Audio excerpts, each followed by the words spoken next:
Hello and welcome to Devil's Advocate. At the end of a year that seems to have been one of the most troubled in recent times, we look back on 2010 with the Nobel Laureate, economist and philosopher Amartya Sen. Professor Sen, you've come to India at a time when the country is particularly troubled by the spate of scams and scandals that have, in a sense, come to obsess public consciousness. How do you view this situation? Well, the two things. One is that the fact that there are so much scam and corruption around is very sad, and the recognition of that is also sad. And yet, the recognition of it is also the way of doing something about it.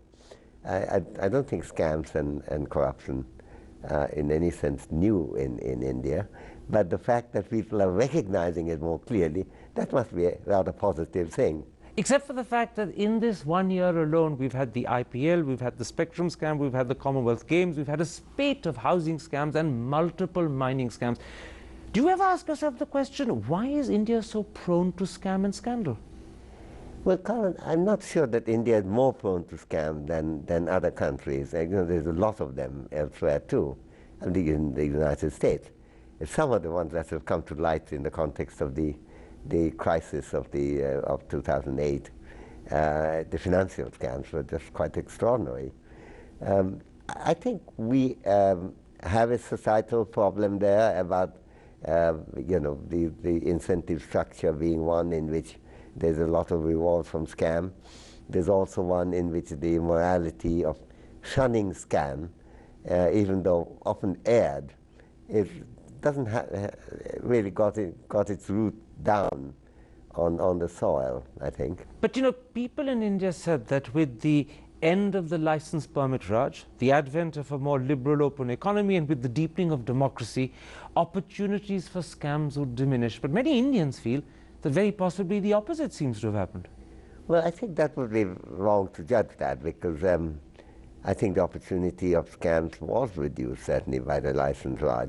But quite a lot of the license Raj scams were small, petty licensing in exchange for money. With liberalization, the scale has grown. With the liberalization, the smaller scams become somewhat less.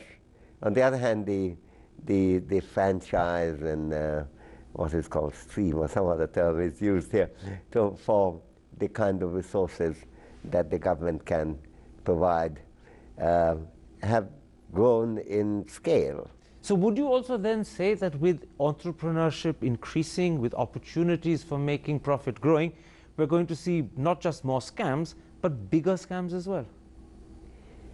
Well, I think everything is growing bigger at this moment, so I think the scams are growing bigger too. I don't think that's a surprising feature. By the way, small scams are terrible things too. A small corruption that you can't get a little kerosene license without greasing some palms. Quite right. That affects a lot of people extraordinarily hard. I don't think we should concentrate only the large one. We should concentrate on corruption of every kind. One of the things that perplexes people at this particular moment is that we have a Prime Minister whose personal integrity is irreproachable, and yet to many people it seems that he's presiding over possibly one of the most corrupt governments India's had. How do you explain that apparent paradox? Well, the corruptions in the present government, as revealed, are clearly quite large. But I don't think they're very new phenomena, and I think if there was a similar investigation in previous government, I think the story would have been much the same. Indeed, quite a lot of indications are exactly similar. No, I think what we're looking at, I think you're overestimating the power of the Prime Minister, which, in some ways paying him a tribute, and at the same time, as it were, using it as a critique. I think there's no question in my mind that Manmohan Singh has a level of integrity which is totally exceptional in Prime Ministers across the world. But when you say I'm overestimating the power of the Prime Minister, are you suggesting that actually he is a little helpless when it comes to controlling corruption? Well, I think anyone is to some extent helpless, because if you're dealing with I'm not providing any justification for that, because there is still a question, and I'm sure the Prime Minister himself would look back and say, what is it that I could have done earlier? And people would learn from them, he included, and others. Would he be, in a sense, reproaching himself?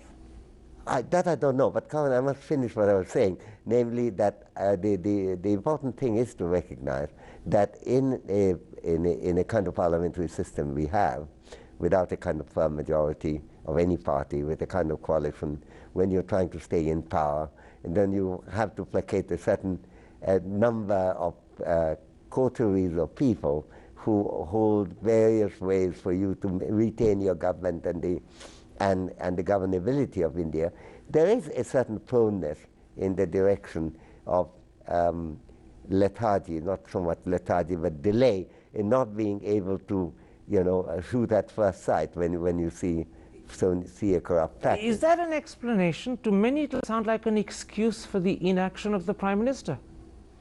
It's an explanation of what any Prime Minister might be in a position. I think what is very important to do, I'm a great believer in public critique, but public critique has, for it to be constructive, has to deal with those things which are alterable and within the power of that particular person that you're trying to criticize. Now, it may turn out that Manmohan Singh might decide that there are a few other things, that he should have done earlier, and this would be a good thing for him to investigate and ask himself.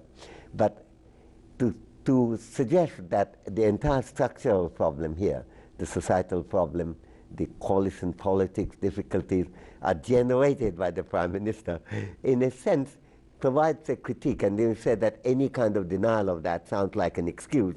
Then it looks, what you're trying to say is to critique something which may not be within the power of that particular person to alter. There are things within the power of that particular person to alter, and I think public critique would be much more productive if it concentrates on that. Can I put this to you? When you say that we're critiquing something that may not be within the power of the Prime Minister, when you say that, that we're critiquing something that may not be within the power of the Prime Minister to alter, are you suggesting that he's weak and ineffective and can't? Are you suggesting that the system won't let him even though he's trying? Or is it that he's unwilling to do so because it will shake his governance to the point at which it will collapse? Which of the three is it? Well, I don't think any of these are very straightforward pictures that you're trying to describe there. I think the main issue in this context is that running a government requires a great deal more than personal integrity and honesty, which of course in Manmohan Singh is beyond reproach, I believe. It also requires being vigilant about colleagues. It also requires being able to take action and be free to take action without fearing of losing majority. It also requires you to regard the alternative that would happen when you unleash a problem of a political chaos of that kind. You mean he's not a free agent and he can't take action? I don't think he is, just not Manmohan alone. I don't think anyone really is a free agent in this context. If you think even the previous government, the NDA government, there are a number of cases when corruption issues came up. But nothing of the order and magnitude that we're seeing now. Well, quite a lot of them. I think as you investigate them, I mean, we haven't had things like Commonwealth Games before, for one thing.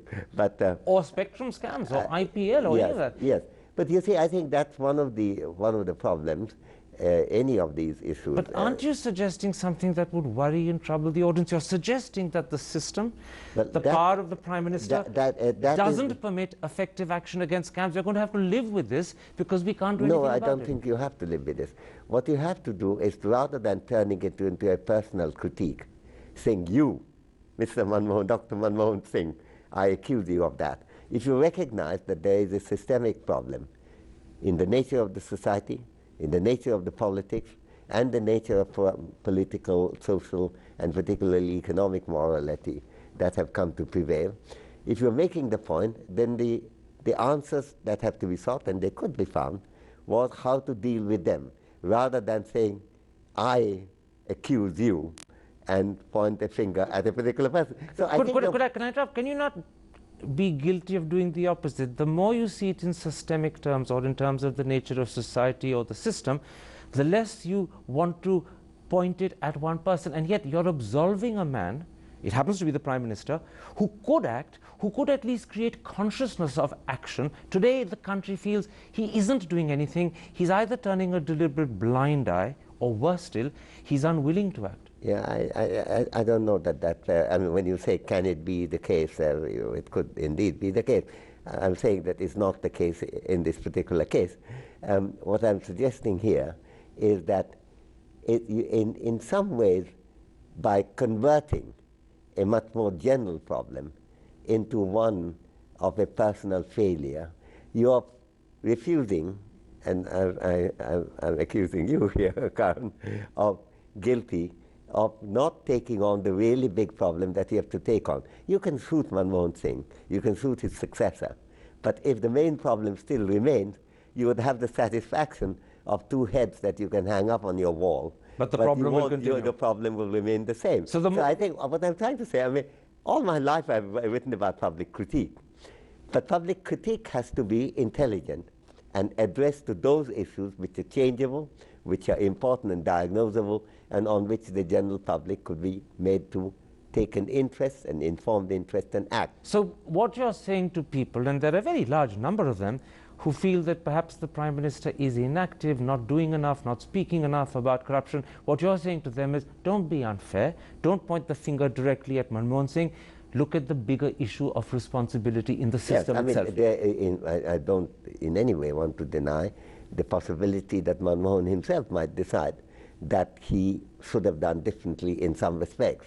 He may well decide that right moment, at this moment, he ought to speak the question. I live in, at the moment, since I teach at Harvard in the United States, many of us feel, despite our admiration for Obama, that there were occasions when he should have spoken up. When this question of the tax relief for the super rich went through, I expected Obama to make a starring speech, which he didn't. And that applies to Dr. Manmohan Singh as well? I think it could be that there is a case for starring speech. But you know, the game isn't over yet. We may still get the starring speech.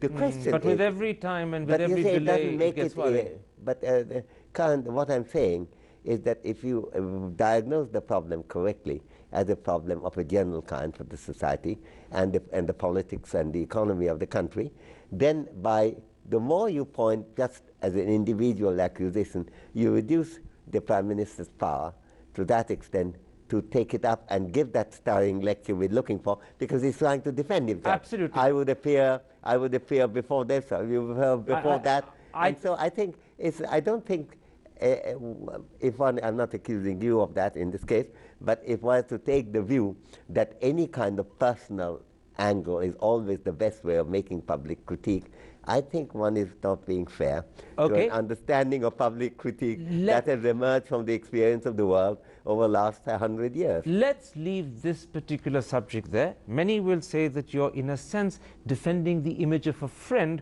and perhaps that's one reason why you're so concerned about a critique of the Prime Minister. Let's come back, and I want to put to you a subject that I know you yourself... I deny that. That's the reason for my saying. But I want to come back and put to you a subject that you feel strongly about.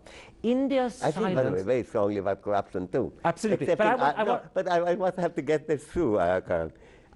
Precisely because I feel strongly about corruption, I want you to address the really important issues here, rather than the ones which give the greatest of satisfaction.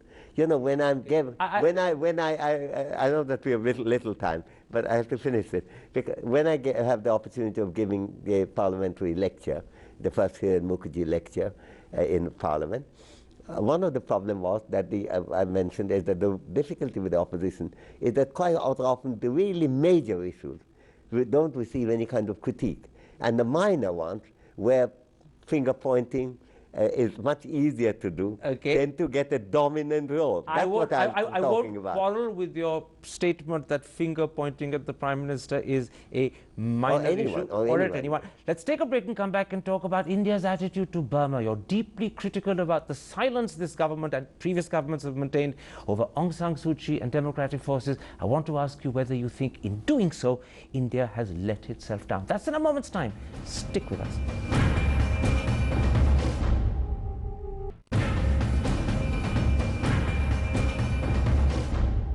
Welcome back to Devil's Advocate with the Nobel Laureate Amartya Sen. Professor Sen, In November, in an address to Parliament, President Obama, in a sense, admonished India for its silence and reluctance to come out in support of Aung San Suu Kyi and democratic forces in Burma. He said, and I want to quote, "When peaceful democratic movements are suppressed, the democracies of the world cannot remain silent. It is the responsibility of the international community, especially leaders like the United States and India, to condemn it."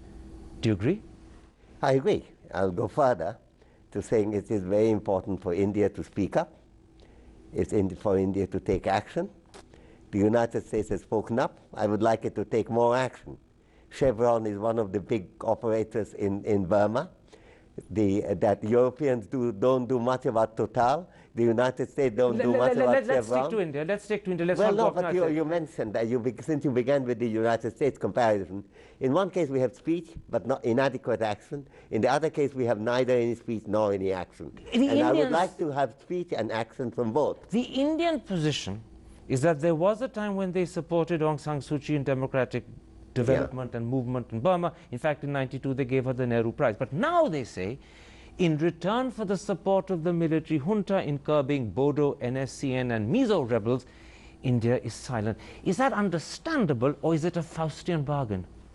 It's not understandable, and it's not, well, Faustian bargains are so difficult to define.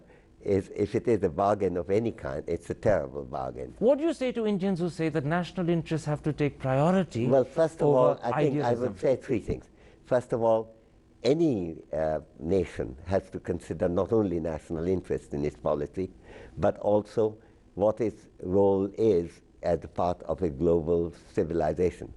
Second, it has to ask the question whether it is indeed in the national interest. It's in the national interest of certain purposes, dealing with the northeastern rebellions, dealing with giving businessmen opportunity. Is it in the national interest in a very big sense? Thirdly, not just short run, but in the long run. The United States supported a lot of brutal dictators from Pinochet onwards in Latin America. One reason why anti-Americanism is so strong in Latin America is because of the past. The dictators in Burma will disappear one day. They all do eventually. But the memory of what India did and Thailand did, what China did, and what Europe and America, despite their speeches, did not do, would still linger for a long time. In which case, let me put it like this. India, as you know, is very keen to be recognized as a major player on the international stage. It would like to be recognized as an emerging world power. Do you think there are moments when it fails to accept the moral responsibilities that go with that aspiration? Well, certainly it does not accept the moral responsibility which it should. But, you know, the global power lesson is not a very big one. That China is a global power, but its role in Burma is terrible, its role in Sudan is terrible, and a lot of other countries it's terrible. In India's case, this is sadly not the first time that India's been silent when its voice should have been heard. We were silent over Hungary in '56, Czechoslovakia in '68, Afghanistan just next door to us in '79-80. Would you accept the point that President Obama made in that speech? If I can be frank, he said, in international fora, India has often shied away from some of these issues. Well, I would agree. But, you know, you keep quoting Obama, but lots of us have been saying that. I mean, why is it that only when Mr. Obama speaks that you take us seriously? I've been saying that for decades. Can I quote you to yourself? You said, "It breaks my heart to see the Prime Minister of my democratic country welcoming the butchers from Myanmar and be photographed in a state of cordial proximity." Yeah, it does break my heart. And I told the Prime Minister that. You were describing me earlier on. He is a close friend, and he is. What did he say? What did he say? Well, this was in a public meeting. There was a huge number of people there. He listened to it. He didn't reply, but I wasn't expecting a reply. I was making a statement. I wasn't saying change the policy right now. It would be something which I hope he would consider, he would think about, and face to the cabinet and the way the country is governed, bring that into the public domain. That is a hope to which I at least would say amen. A pleasure talking to you, Professor Sen. Thank you very much.